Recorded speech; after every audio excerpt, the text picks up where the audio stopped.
My students see this background almost every single day, unless I put a Zoom background on. Sometimes they do, and sometimes they don't. But honestly, sometimes I want them to see that there's a real person on the other side of the screen besides their teacher. And it also reminds me that I have a whole other life happening just 3 feet behind me, and some upstairs, and some in the living room. Hi, I'm DL. Welcome back. This is video 2. Um, Today I'm just going to show you exactly what goes on in my world right now. No highlight reel, just this. So while I am on my way to try to grab that van and start something new, a new chapter, meanwhile we have to keep on keeping on. And so this is kind of what it looks like for me on a day-to-day basis. So come along. So this is what my teaching setup usually looks like. This is the main area where I teach, and then just a few feet away is an area where I can paint when I'm down here. And this is how it looks most of the time. There's an easel on the floor. I keep some teaching materials in there that I need, or testing materials, and this is just kind of what it looks like here, you know, just typical. I got a camera, I've got a little light, I've got an extra stand here for my iPad.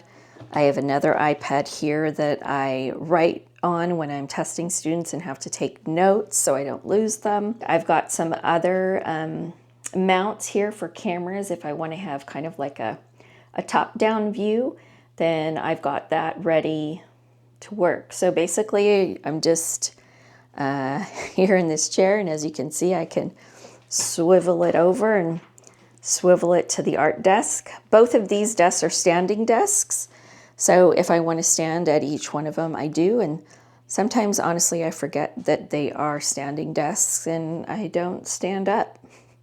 Here's some things that are in progress, and some things that are completely finished, and some that are barely started, but I feel better that there are a lot of finished pieces and they can be ready to go, if not for the show, then to open the shop. So come take a look at some of this.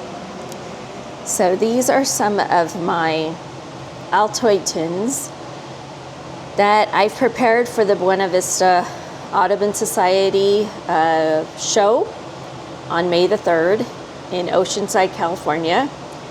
But I have not heard if I've been accepted. That won't happen until April 10th. So until then, I'm just going to get the artwork ready. And these are some that aren't in tins. So I'm just going to get the artwork ready and see what happens. The thing that I told myself is if nothing happens, then I need to put these in an online shop. So these little wood ones are oil. Here's another Altoid tin. This I actually had from last year's show that didn't sell, but some of these did sell. So these are the ones that I do have from last year that I decided to try to show again. It's another little wood piece. And here's a tiny watercolor piece. So I think I'll have watercolor and oil on panels. And then these two are acrylic from last year as well. That is actually the Buena Vista Audubon Society Lagoon. And this is North Beach in Carlsbad. I also have some gessoed 5x5 gallery depth canvases waiting. I've got some wood panels waiting that are sort of gessoed. I have a painting over there on the easel that the sky needs to be fixed, so I still have to do that. In this case, this could be considered preparation with no action, but there will be action. Then we get to the coffee table, which is exactly how I left it. Here's one that I was starting of a beach cliff. And so anyways, we got to finish that. And then I just brought my glass over to the table, and you can see everything's mixed up here. Chapstick, The remote has gunk on it, a hair clip, and the wipes to wipe. So even the coffee table became a studio. You know, my whole teaching philosophy is about integration, not separating the learner from the whole person that they are. Um, it's really important that the student be able to bring their whole selves into the room or the session.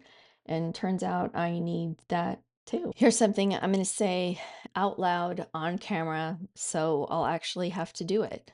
I need to open my online shop. I have those original paintings that I showed you that are finished, that are ready. I have the tins that are ready. I have work that deserves to be seen, and I need to tell myself that, and sold and living in somebody's home. And I haven't opened the shop yet because honestly, it's the same reason that the canvases are gessoed but not painted. It's easier to be almost ready than to be actually there. So I'm saying it here. The shop is a step on the list, and you're going to see it happen on this channel. And when it does open, you'll be the first to know. That's me being accountable to you, which is apparently what this channel is now. And then there's this. I took a step last week that felt small from the outside and big from the inside. I scheduled a discovery call with Nuvu, the company that makes the van that I want, just to understand the process.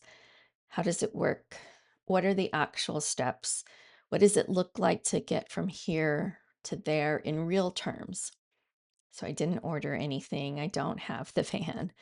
I have a conversation that happened in a process that I understand a little bit better than I did before. But here's what I want to tell you about that, because I think it matters for anyone watching who has a thing they keep almost doing. Making the call felt like crossing a line, not the finish line, just a line. The line between thinking about something and actually touching it, between a dream that you're protecting in your head and a thing that exists in the real world with real steps attached to it. So I touched that. I don't have the van. I don't have the timeline locked. I don't have the shop open. Some of the canvases are gessoed and not painted, but the tins are, and they're waiting to find a new home or go into the show. Everything is in motion and nothing is finished yet. Sounds about right. So this is where I am, the real version, the classroom with the easel in the background, a coffee table that's doubling as a studio, a phone call that made something real, and a shop that I haven't opened yet, but I just told a few people, so I'm going to open. So there's no highlight reel. This is just the middle of the thing. If you're in the middle of something too, tell me. Drop it in the comments. What are you in motion toward that isn't finished yet? I genuinely want to know. Subscribe if you want to watch this all unfold in real time, and go watch video 1. If you haven't, it explains why we're here. I'm DL, and I'll see you in the next one.